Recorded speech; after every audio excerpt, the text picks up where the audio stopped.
Okay. Hi, Keen.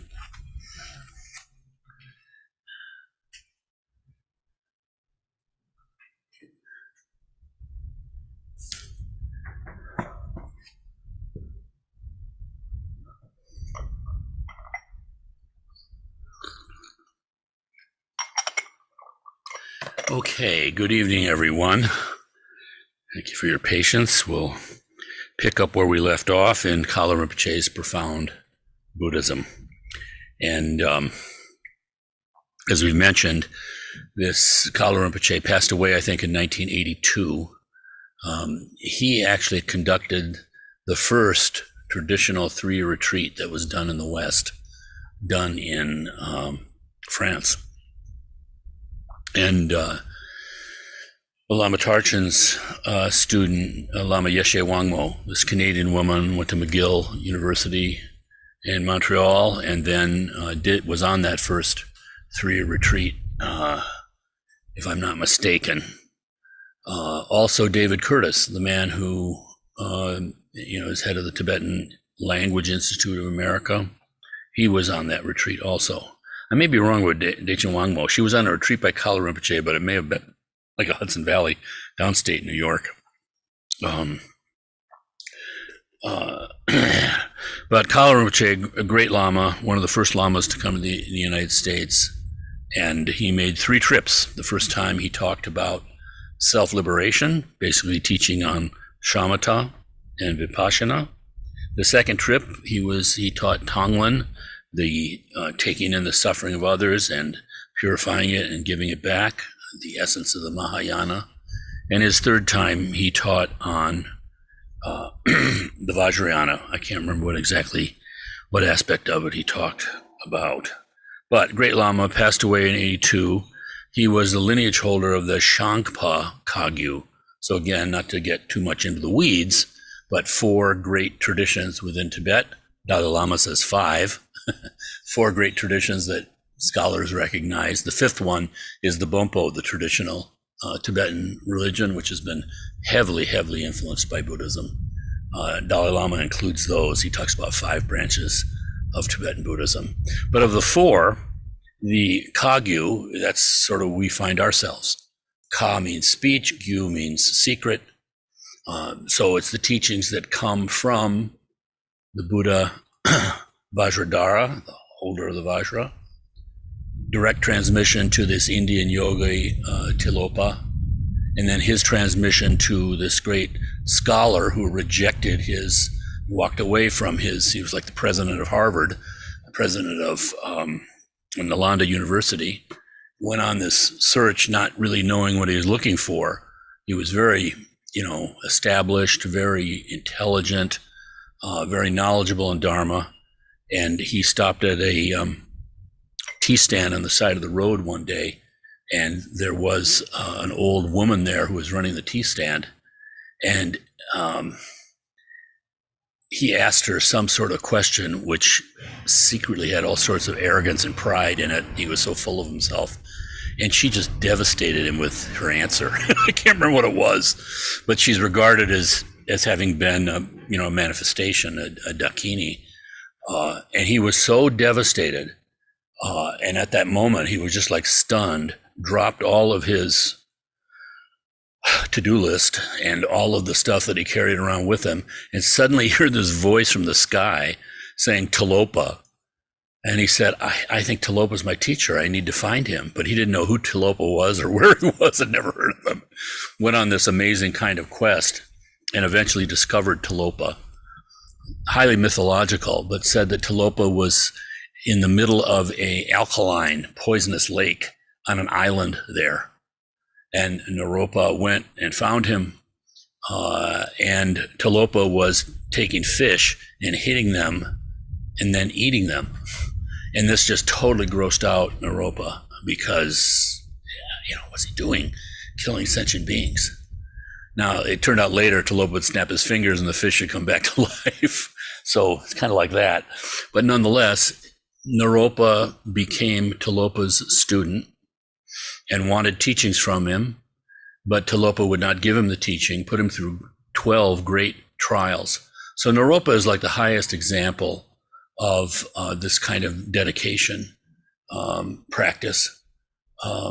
At the end, they were walking across a desert kind of area, and Talopa suddenly announced, offer a mandala to me, and I'll give you the teachings that you've been asking for, the empowerment of Chakrasamvara. And Talopa was just, desperate, because he had given away everything at this point. He had nothing to offer. And so out of desperation, he picked up a handful of sand and urinated on it so he could make it into a rough kind of, palace mandala. And Talopa took his sandal off and whacked him across the face, unconscious. But when he woke up, the full teachings had been transmitted to him by Talopa. So this is Naropa. The first Tibetan Marpa traveled across, hearing of Naropa's reputation, traveled across the Himalayas and received teachings from Naropa. Marpa was a layperson, a farmer. He then eventually transmitted the teachings to Milarepa. And then from Milarepa, they went to Gampopa, this great doctor who had lost his wife. She died in a sickness that he couldn't alleviate, and he rejected the world and became a monk. Gampopa then had 4 great students, and the 4 great schools of the Kagyu come from there. So this is all the Kagyu lineage. And then these 4 great students did others. So eventually there were 12 Kagyu schools, and ours is one of them, Drikung Kagyu. Drikung is an area of Tibet. Their teachings obviously are very, very similar, but Kalu Rinpoche some of these are very, very thin lineages at this point. Kalu Rinpoche was the lineage holder of the Shangpa Kagyu.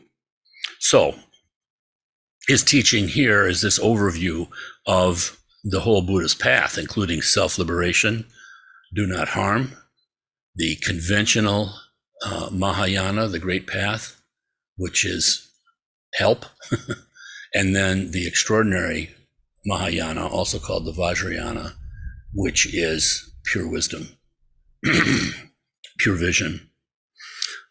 So we are in the midst of the Vajrayana now on page 106.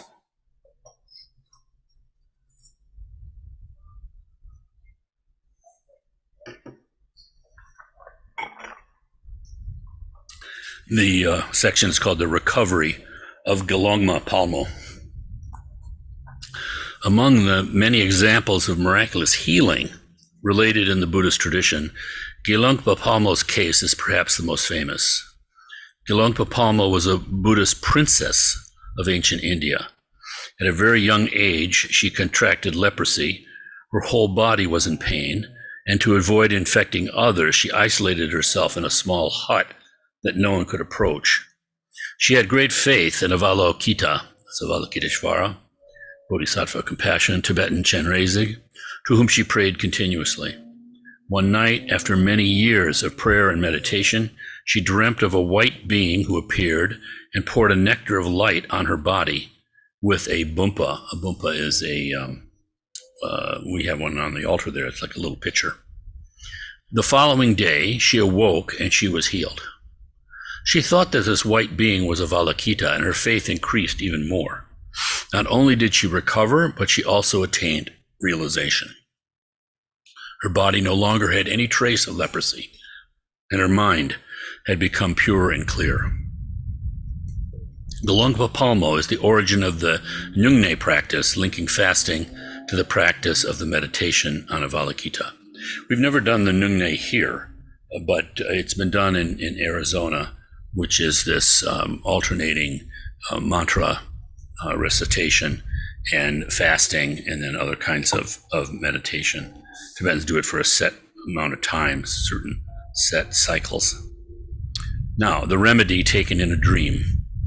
This is Kalu Rinpoche speaking, I have recently met the lineage holder of the Taklung school, who just came from Tibet. There is a story not related directly to him, but to his previous incarnation. One day he became very sick, and although taking all the prescribed medicines, nothing could make him better. However, at night, he prayed as much as possible for healing. One night, when he was praying, Matro Rinpoche, his source lama, his root lama, appeared as if physically present. Asking him to open his mouth, Matro Rinpoche placed a substance on his tongue, which the sick lama swallowed. After that, Matro Rinpoche disappeared, and the sick lama was completely healed. It is a kind of miraculous recovery. Next, and again, last week we were talking about Tibetan medicine here, how it's related to the Tantra, and Kalu Rinpoche had introduced us to this, the basic description of the subtle body on which people can meditate with the veins, all the 72,000 hollow nerves going through the body, with the winds, the lungs, the prana, the energy that flows through these channels, and then the tiglis, the bindus, these dots, so to speak, visualized dots of the Dharmakaya, which are just these tiny little dots, but they're actually the vastness. So the next section is called a miraculous hammer knock. The previous Situ Rinpoche, that's a Karma Kagyu, so we're Drikun Kagyu. Karma Kagyu is the biggest of the Kagyu sects. Their world headquarters is in Woodstock, New York. The Karmapas are head of the Karma Kagyu, and Tai Situ, the Situ Rinpoches, are like the sort of second level in the organization. The previous Situ Rinpoche and I resided in the same region. The city of Derge, that's in eastern Tibet, a skillful blacksmith had a certain illness, most certainly tuberculosis. He could not be cured despite many prescribed medicines. The blacksmiths had made several objects for Situ Rinpoche. Once, because of his illness, the object was not very well made. When he handed it to Situ Rinpoche became quite angry and with a hammer hit the blacksmith. After this blow, the blacksmith completely recovered. Now there's a question from one of the students. You told us that it is good to associate meditation with sexual abstinence. Does it concern techniques of special meditation or simple retreats, such as those of Avalokiteshvara or Vajrasattva, Tibetan Dorje Sempa? Kalu Rinpoche, all practices have an impact on the channels, the winds, and the tiglis. But the practice that specifically acts on them is the practice of Tummo, found in the 6 dharmas of Naropa. The practice superior to all others is Mahamudra. If one is really able to practice Mahamudra, the essence of the tigli is never damaged. So maybe a word here, because in the Kagyu, they speak of, there's this elaborate, really, structure of meditation and practices, sort of introduced by the Nundro teachings, the 4 thoughts that turn the mind to Dharma, and then the four thoughts that lead to Buddhahood, really. But they talk about the highest teachings being Mahamudra. Mahamudra means the great seal, and it refers to, in its symbolic meaning, as in ancient days, a king would make an edict or a law, and they would stamp in hot wax, the king's seal, and that had power throughout the entire kingdom. So Mahamudra is the great seal. It's the absolute nature of mind, pure mind, you might say. In the Kagyu, when they talk about all the different practices that are sort of leading to that kind of practice, they talk about form Mahamudra and formless Mahamudra. Formless Mahamudra is looking at the appearances as they arise in the mind and seeing their nature, not being distracted by the appearances themselves. So in a sense, you could say is like looking at the essence again and again and again. Total relaxation of the mind, practice of pure awareness, unsupported by anything else. by any arbitrary practices or forms or techniques or methods. Just this bare recognition. When you see like pictures of some of the Buddhas, like Vajrayogini, for instance, she's naked. That's what that nakedness means. There's nothing there except just this naked awareness of the mind looking at the mind, so to speak. So that's formless Mahamudra. Now, although we all have this Buddha nature and therefore are like qualified to practice in that way, in fact, it's very hard for people because the distractions are so powerful in our minds and our habits are so strong that because underneath it all, we think that our happiness lies in somehow manipulating those distractions or following them or running away from them or something. We're living on that level, so to speak. So this is formless Mahamudra leading to Buddhahood. But at the same time, the Kagyu has what's called form Mahamudra. These are practices that use the subtle body that he's talking about here. He called them the six somethings of Naropa, the six dharmas of Naropa. They're also called the six yogas. Yoga. Again, yoga means this, like the English word yoke, connecting the ox to the plow. So yogas are practices of oneness, you might say, techniques that yoke us to our true nature. So these six yogas of Naropa correspond to the six gaps in our ordinary existence, the six kind of bardos, they're called, where consciousness is just a little different.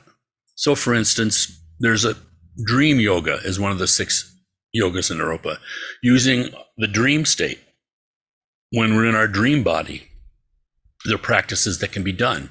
Now it takes lucid awareness of the dreaming, so there's lots of training that goes into doing that.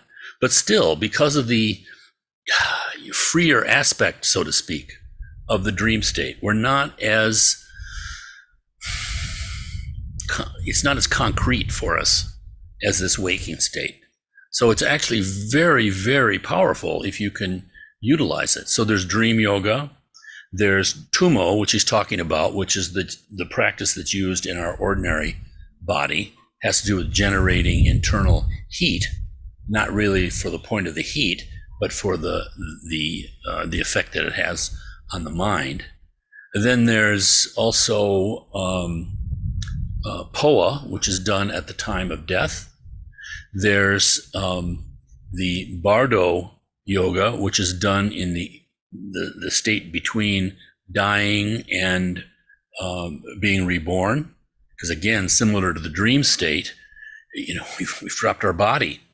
We don't have this kind of inherent attachment to us. It's not weighing us down anymore. It's said that the mind is 19 times more powerful after we die because of this. And so there's a great opportunity there. There's a danger because if you're all caught up in your hatred, the hatred has the power to throw your mind to another rebirth, not favorably. But if you know how to use your mind, that 19 times more powerful is a great opportunity. It's easier to come to awakening in the bardo than it is in our human body. And I think there are two others, but nonetheless, this is the six yogas of Naropa. So these are the practices that use the subtle body and are helpful because they have form.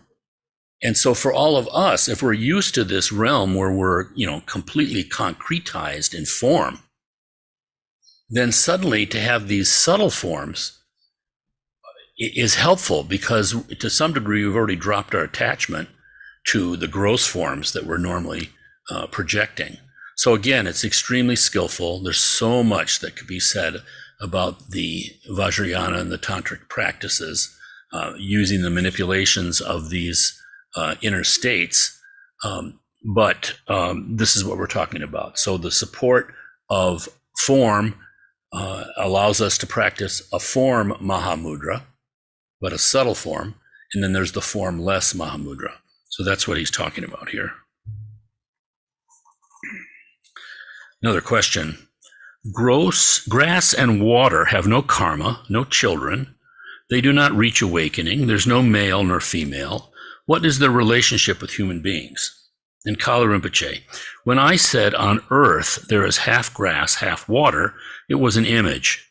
This means that if one does not find water in one place, there is no need to suffer. It is sufficient to drink somewhere else. So again, it's always easy to become very literal with a lot of these things. Question, what is the role of fasting in relation to humors in the organism? Kalu Rinpoche. It all depends on the perspective in which one fasts. During the Nungne retreat, one undertakes the meditation of Avalokita simultaneously. It is the activity of Avalokita that benefits all beings. This practice belongs to Kriya Tantra and is a purification practice because one purifies the mind by meditation. Remaining without eating, one also purifies the body. Illness is set aside. During a Nungne, aside from the making of tormas, these ritual cakes that are the deity, are the palace of the deity, and are also offerings to the deity, one undertakes no activity. One is completely devoted to the practice. It is said that this pleases the deity and great benefits result. Fasting only for the sake of fasting brings no particular spiritual benefit. If we meditate with the motivation to reach awakening, and if we consider that attachment to food or drink is constraining us in our actual condition, then fasting is, even for a short period, beneficial. When we do a Nungne, we do not absorb any food or beverage for 24 hours.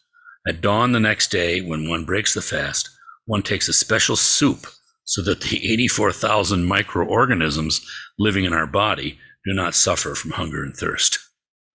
A question. Is smoking harmful at the level of the winds, the prana, and the subtle channels? Kalu Rinpoche. It is said that smoke is able to enter into the subtle channels and obstruct them. So smoking is harmful. Question.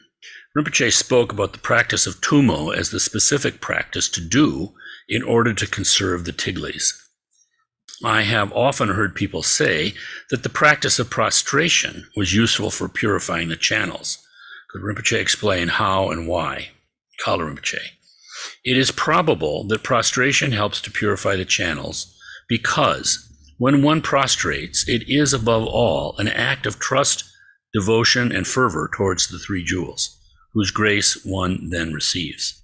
It is certain that this grace, this blessing, helps purify oneself, the channels, the winds, and the tiglis. Prostration especially fortifies faith and trust. Another question.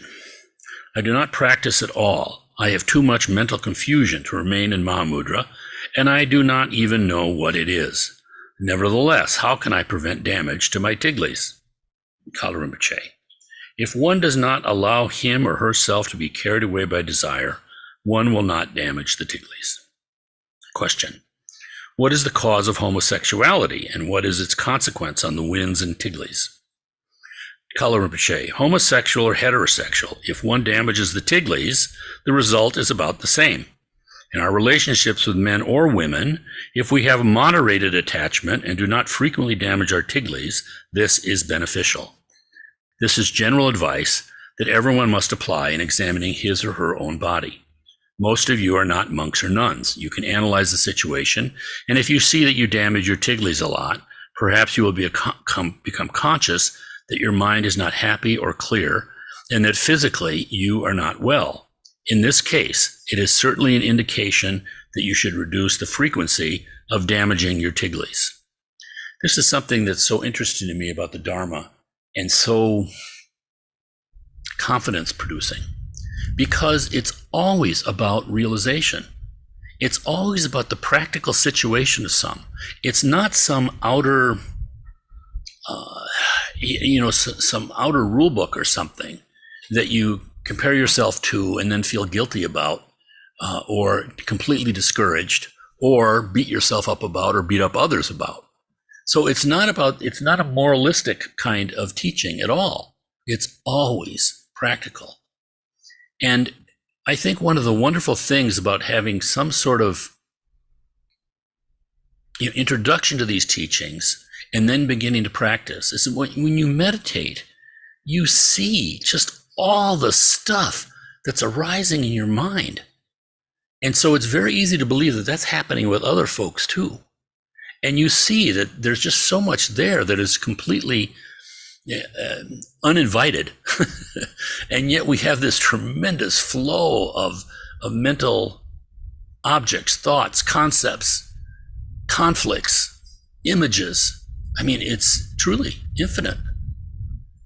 And so it helps you. It immediately has a kind of humility there. You can be, like myself, the most arrogant guy in the world, but suddenly you've seen your own kind of humility, that it's not about just sort of, projecting some sort of faultless image of yourself.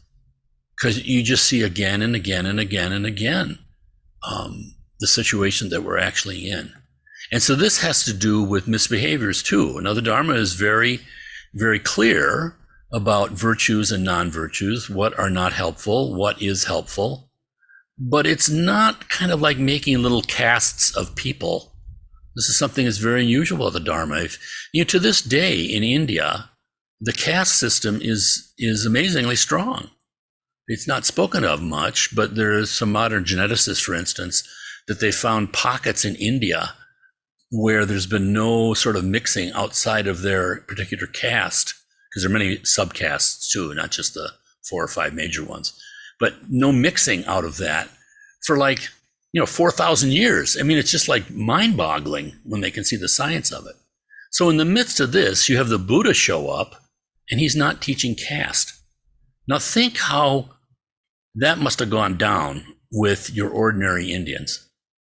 I mean, it's truly radical, the teachings that he had. But, when we say radical too, we think of, people throwing bombs at the Tsar or something. But this is like totally positive. And it's just totally real. And that's the most radical thing. When you live in a completely mentally manufactured world, and you're out there with 7 billion other beings who are usually doing the same kind of projections, and we're all, either hating the others or loving the ones that are closest to us, all for the wrong reasons. It's just truly mind-boggling what the Buddha did. And yet, there's very little knowledge of it. You sort of have to have the right, I guess the soil has to be right, before a seed will sprout. But nonetheless, so I think this is so wonderful to see the practicality of this, because this is Kalu Rinpoche. We had the question come up at one of Garchen Rinpoche's first teachings here. One of our members raised her hand and said, she told me later she was ready to walk out. And yes, so he was teaching on Chakra Samvara, this actual empowerment that Naropa received from Tilopa, that he was so desperate, and then was passed on to Tibet. And so he was talking about how you can visualize your sexual partner in a skillful way using this kind of practice. And one of our members raised her hand and says, but what if you're a homosexual? And he said, well, then you visualize as what works for you. I mean, it was just like, and this is like, this is a man who didn't go to school. I mean, he didn't have any of the kind of conditioning that we have. And so you think of a traditional kind of attitude, culture. Tibet is very traditional. You would expect some sort of attachment, I guess, to thought. But it's just completely about liberation. And where you're at is where you're at. And so that's what you use. All right. Question. Can the Tiglis be regenerated? Of course, the Tiglis can be restored. We saw earlier that there was a 6-fold process of refining food, and that the Tiglis were the outcome of this process. However, if they are damaged too much, they have no time to be restored. All of this, the question of the Tiglis and their damage, is not, properly speaking, the Dharma, because he's talking about Tibetan medicine. It is nevertheless useful to know this. However, it is more beneficial to avoid excessive attachment. If we cannot gain the love of one person, we will meet another. And we've seen this, in our culture, other cultures too. People have some romantic tragedy going on, they jump off of buildings. Question: can we recognize illness created by negative spirits? And what are the practices allowing us to avoid them? Kalu Rinpoche: one can know it by taking the pulse and the examination of the urine. So this is classic traditional Tibetan medicine. Various rituals allow the person to be cured. They have to be adapted to the type of spirit and to its gender. Generally, all rituals that one undertakes with faith in the three jewels have a positive result of ridding oneself from such illnesses. The ritual of chud especially appears efficient in these cases. So chud means to cut. And it's this practice that has one foot in the conventional world of the sutra and another foot in the world of the tantra. So in which you are in your ordinary body.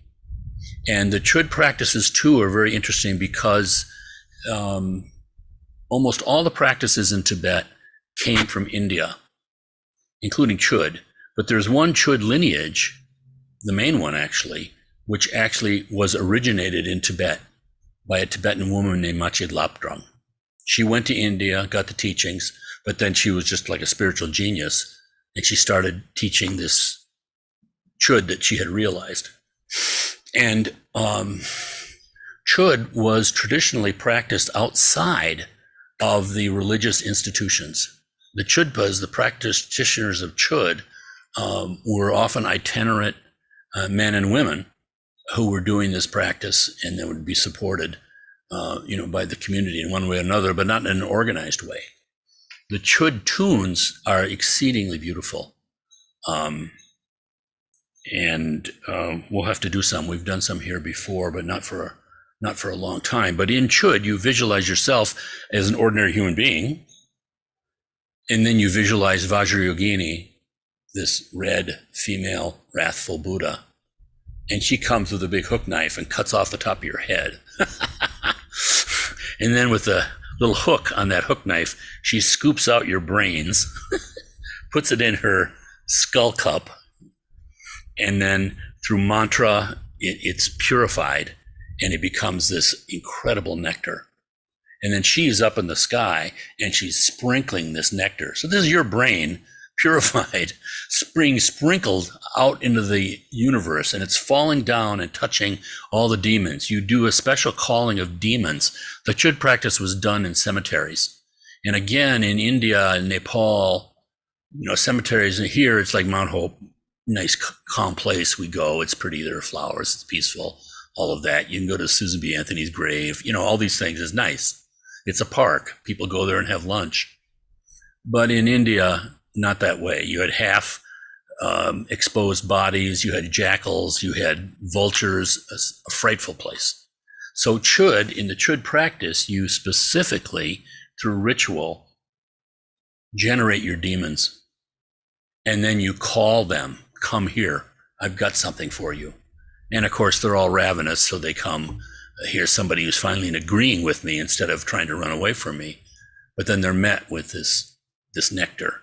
So you're feeding them your very body. So it's said to be a practice. It's based on the Perfection of Wisdom teachings. And it's said that one comes to enlightenment very quickly through the chud practice, because you're dealing with your basic attachment of the body, which of course is so powerful and fundamental for us humans. Question: is an orgasm without special sexual contact as harmful as normal sexual intercourse? Kalu Rinpoche: it can happen that one loses his or her tiglis without any apparent cause. It is a problem with the channels, for which there are some medicines. 3 causes can provoke the loss of the tiglis outside sexual desire: in a case of excessive production under the effect of negative spirit and under the influence of illness. Generally, we think in terms of I, me, my body, my word, or my mind. We are extremely attached to this idea of me. From this ego grasping arise the conflicting emotions, the grasping of negative spirits, and illness.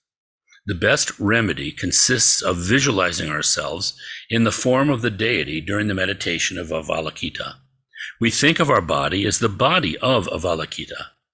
The great difference is that with this body, we do not imagine it as substantial and material body, but as an appearance, both empty and manifested as a rainbow. In this meditation, instead of thinking my speech, we always think simply that the sound we emit in the mantra Om Mani Padme Hum is an empty sound, like an echo, having no reality in itself. Similarly, instead of thinking my mind, we think that all that happens internally is Avalokita's mind, and that there is no reality in itself of mental phenomenon, but simply the union of the knowledge faculty and emptiness, the Mahamudra. Latent conditioning always drives us to identify ourselves with our body, speech, and mind.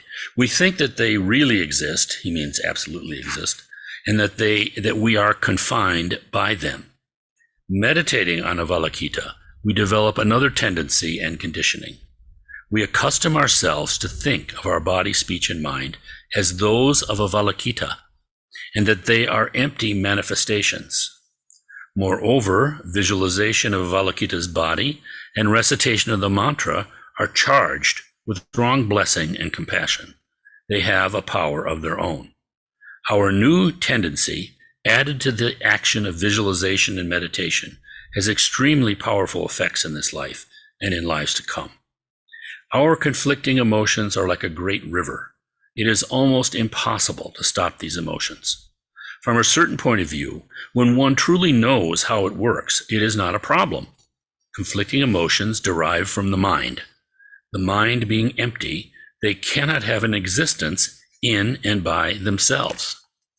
If one knows and applies the methods that allow us to recognize this empty nature of the emotions, they no longer create a problem. Stop here for a moment. So he did a lot on Tibetan medicine, something which I know next to nothing. But its connection to the Tantra, is a way to get into a discussion of that, of course.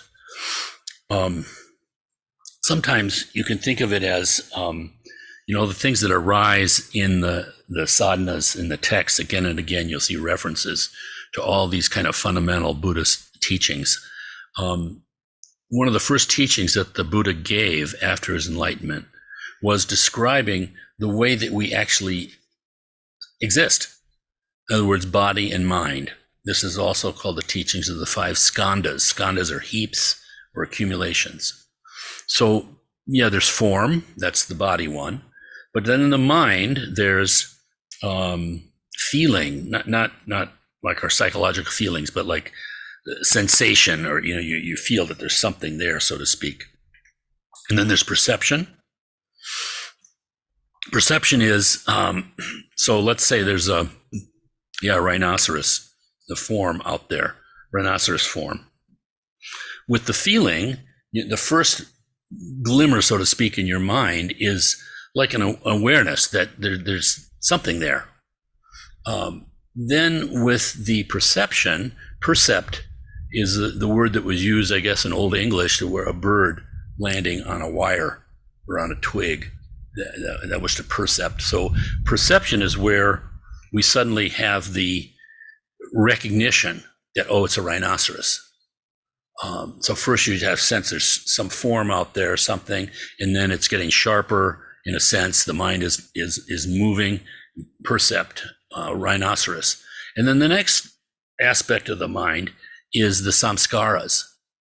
And these are the colorations, you might say, are inherent kind of habits that we've brought along with us on the journey. So for instance, if it's a rhinoceros, well, what are your past associations?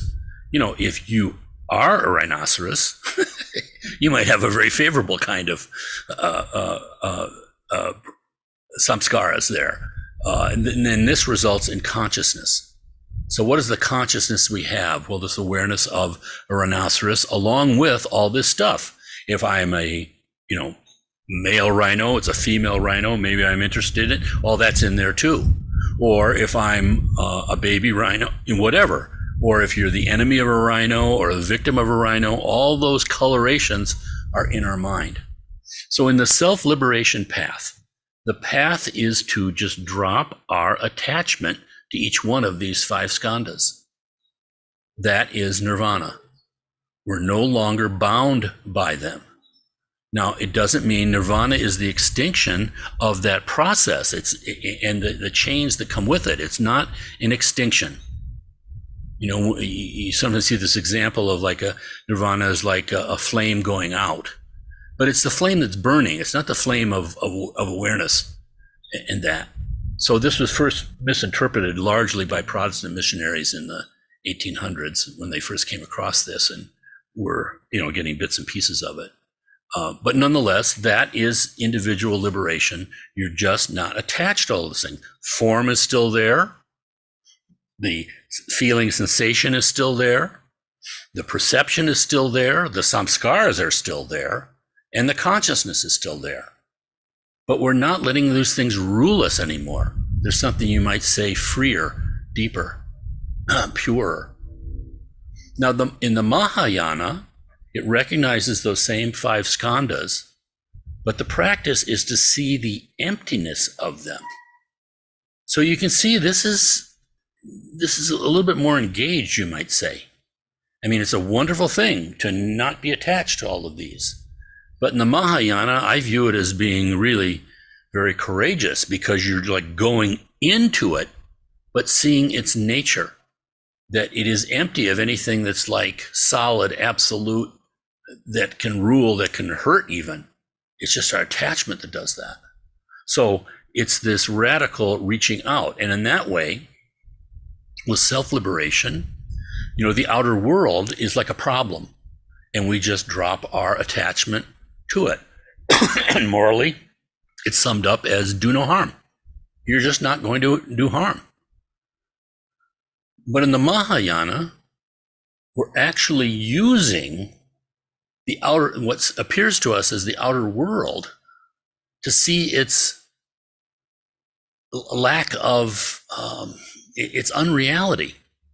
I mean, it is real in the way that it exists, but it exists in a dreamlike kind of way. And it's important because it's real for the sentient beings who have been our mothers, who are entranced by it and are hurting themselves and others. So we speak to them with their language, so to speak.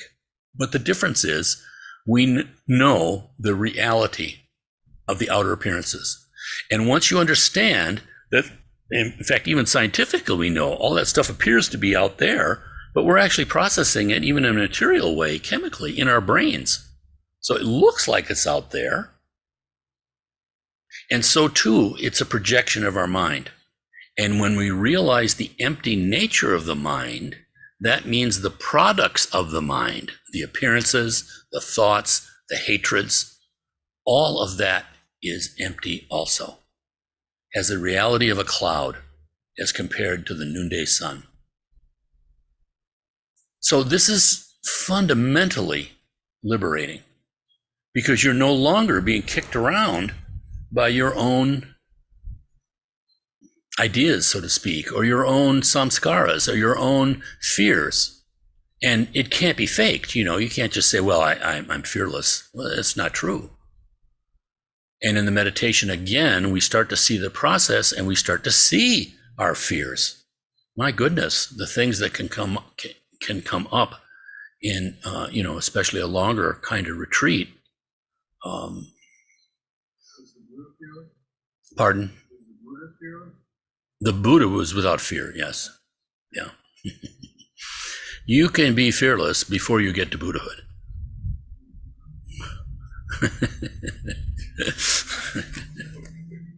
That's a very great state, a very great state. And also, the wonder of the Dharma is that it can give you that kind of confidence even as a fearful person. I like to say sometimes, that the power of these teachings is such that, a great Lama, who you have confidence in, can take you to the mountaintop and you can see, like the ocean, of liberation off in the process, off in the distance. You're not there yet, but you've had a glimpse. And so therefore it's a different situation. It's like a mother with a child, perhaps. They can be screwing up majorly, but because of that ocean of love that the mother has, she's never going to abandon that child. She can lose her patience. She can do stupid things. She can regret them. Maybe if she has certain amounts of ignorance, she won't even see that she actually made a mistake. But she never does that fundamental thing of abandoning the child. So it's similar to that with Dharma. One of the things that's so wonderful about this is that you can be lost in our world, and yet you can come across something that, is so articulated and so common sense, and yet so profound at the same time.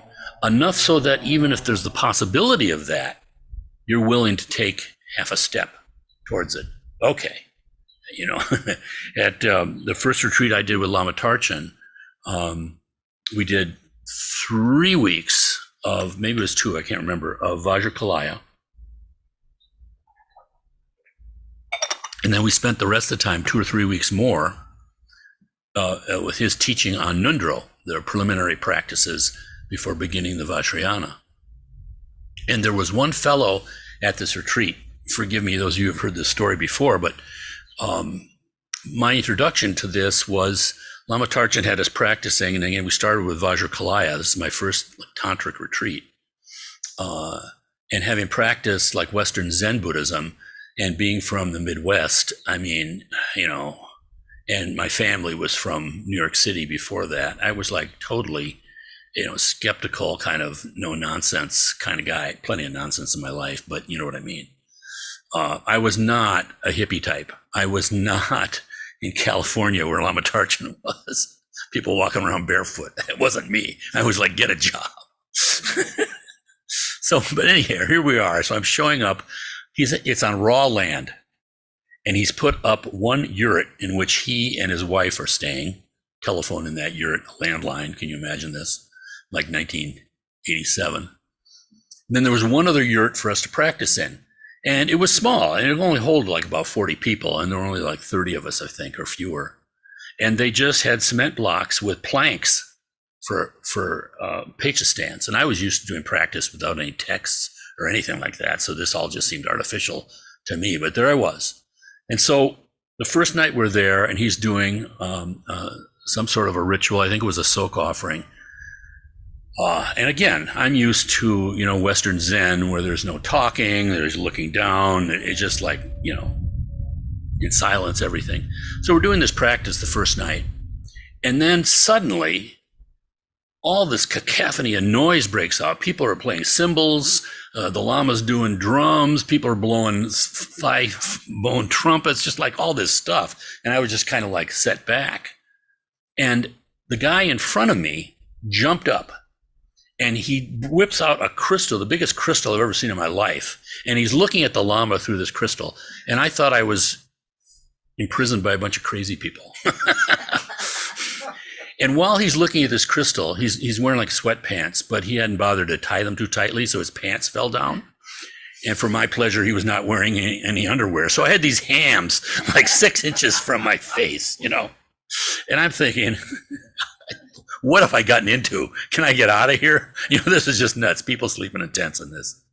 Well, I later found out that this guy was a postgraduate scholar at the Rockefeller Institute in Manhattan. I knew one guy at Dartmouth who refused. He was a Chinese guy. He did nothing but take physics and math. He never took the introductory religion class. He didn't do the swimming test that you had to do to pass PE. So Dartmouth wasn't going to give him a degree.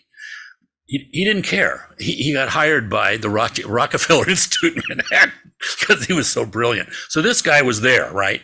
And he's the one looking through the crystal and forgetting to button his pants. So right away, I'm thinking like, maybe there's something to this guy I don't know. I'm not giving him credit for. But anyway, he was very socially ill at ease. The whole time we were doing this, he was like alienated people, doing one thing or another. He was very awkward. And people started to kind of shy away from him. So he was kind of like, excluded. So then we start, after the Vajraklaya, we start the Nundro practice, and Lama Tarch is going to instruct us on how to do prostration. So he had everybody in this big, like glen, sort of, it was beautiful. I mean, trees overhead in Napa, California, walnut trees actually, and beautiful. And here's everyone listening to Lama talking, Lama here, everyone there. Paul's standing over there by himself. And out of the midst of everything, Lama Tarchan looks at him and says, do you want to be a bodhisattva? And Paul says, well, what do I have to do? And Lama Tarchan said, here, you take this bucket, you take these rubber gloves. There's lots of poison oak around here. And it's true, everybody was itching with poison oak. It was dry, dusty, it was in the dust, it was horrible. And he said, and he gave him this little trowel. He said, every time you see poison oak next to a path, you dig it out. And I thought to myself immediately, Mr. Sophisticated East Coast guy, oh, what a bunch of bullshit. This isn't Buddhism. This isn't meditation. What are we doing, Well, Paul took to it like a duck to water. The rest of the 2 or 3 weeks, whatever it was around Nundro, you would see out of the corner of your eye, you would see him throwing himself down, enthusiastically digging out poison oak. And so Lama Tarchan had brought him into the whole retreat and doing something, and coincidentally, giving a lesson to all the sophisticated types who were above this kind of thing, right? So this is the skillfulness that these teachers have. And this is someone who, was, again, teaching us the Tantra. So even though as a practitioner, I felt no particular interest in the Tantra practices. I found myself there for various reasons, but it wasn't like, oh, this is something I wanted to do. It was tremendous resistance to it. And yet you saw that it's just simply this mind of vast loving kindness and compassion, but giving it form. Because even though we have all these kinds of prejudices, we have all these kinds of obstacles, when you visualize yourself as Avalokiteshvara or any of them, that's the start of it. Om Svabhava. You drop ordinary appearances, and out of that vast emptiness comes the seed syllable. So the whole thing is extremely skillful, more skillful than we know. Again, it's like a doctor giving you a medicine. You don't know how it's working, but it works. It's kind of like that. Now, the farther you go, the farther you know about how it works, that in itself doesn't do anything for you except increase your confidence. So it's always on the level experiential, basically your mind, not the badges of mind that we like to shine at other people. So,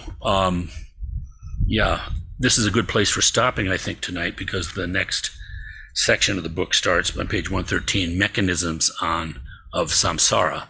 So again, in order to understand where we're going, cause and effect, you have to understand what's wrong, so to speak. What our current understanding is, how it limits us, and how it tricks us, you might say, again and again. All right, so any questions or discussion? Use samsara and samskara. Yeah, they're similar in name, but samsara is the wheel of existence. It is the 6 realms. It is the human realm, the animal realm, the hungry ghosts, the hellish beings, the lower gods. So this system that we're going around and around and around in, the supposedly painted first by the Buddha in the veranda of Tibetan monasteries. We had one here. I don't know where it went to. We'll have to put it up again. This picture of the 6 realms, this wheel.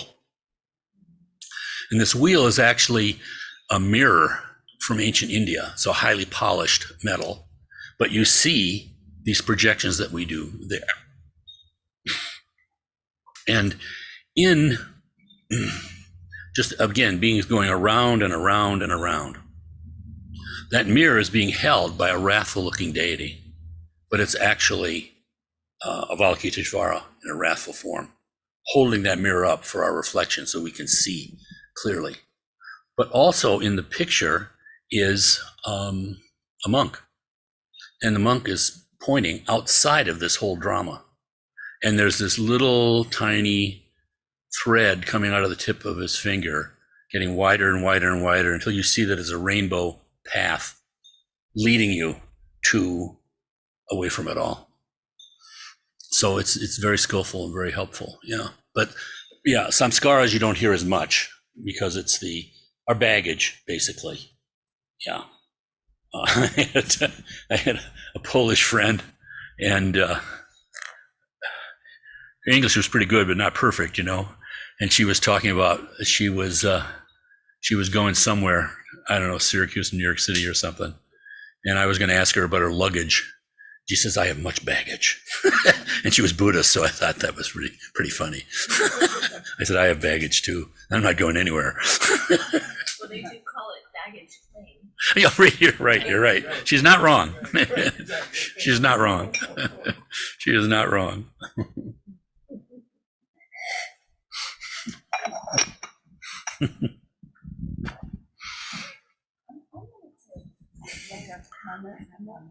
Yeah. Hi there, I'm Carol. I wanted to make a comment about what I appreciate so far about the reading that's reminding me of just of my good experiences in the Dharma. And it's just the dialectic between the question and the answer. The question will be so specific, and the answer, it's an answer that's trying to teach.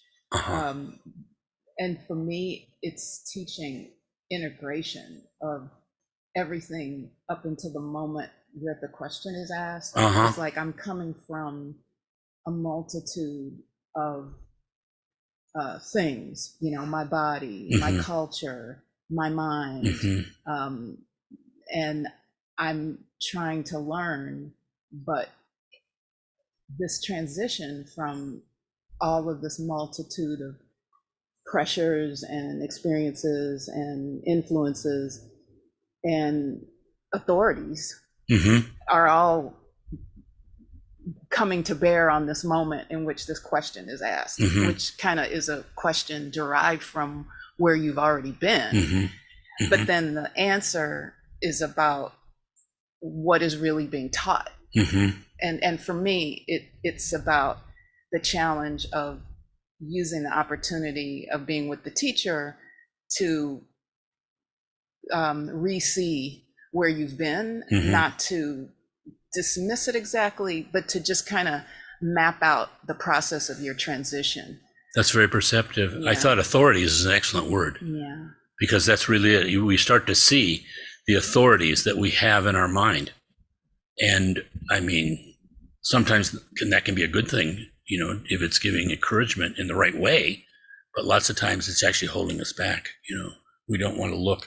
It's like, it's such a contradiction because we are afraid of the vastness of our own mind.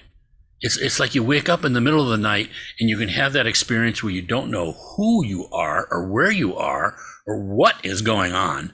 And what do we say? We pinch ourselves, bring ourselves back. There's a story in Tibet of a great teacher who was giving teachings to his students. And he stopped suddenly, said, okay, I can take every one of you to Avalokita's Pure Land right now. Shall we go? And the person said, well, I need to tell my wife. Another one said, I need to tell my husband. Another one said, I wanted to pay off the mortgage in the house before I go. It's like all this stuff. Nobody went. But what I love about the lamas and the teachings and the Buddhist teachings is that you're not discarded for that. It's just a process. And you're actually purifying and you're actually learning by that. I mean, it said only the Buddhas know. There are 10 things they say difficult to know, which means only a Buddha can know them. And one of them is the workings of cause and effect.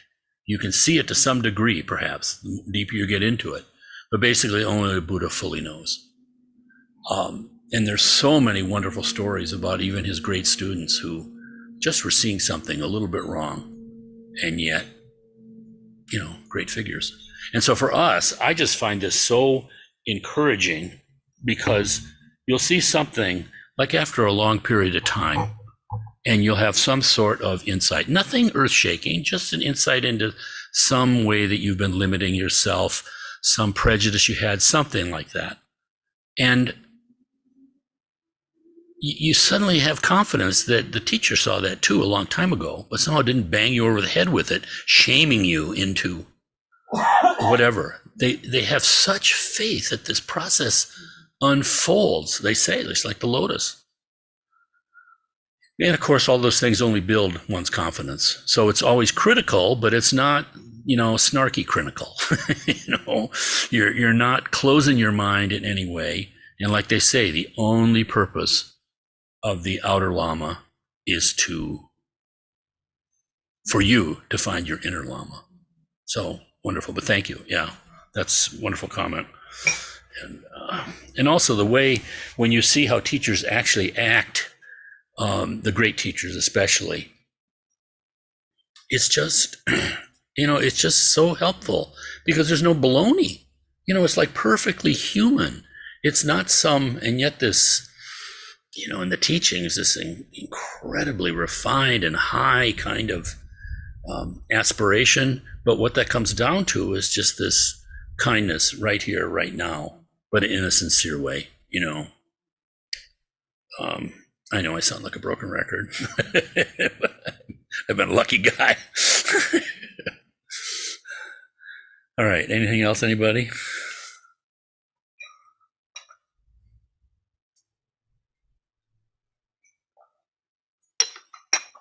So in that case, we can do a short dedication.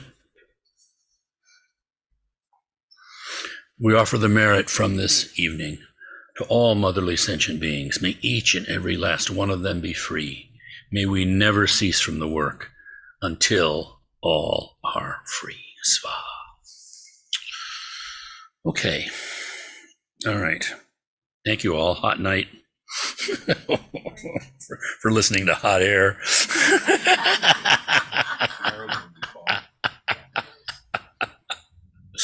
Oh gosh.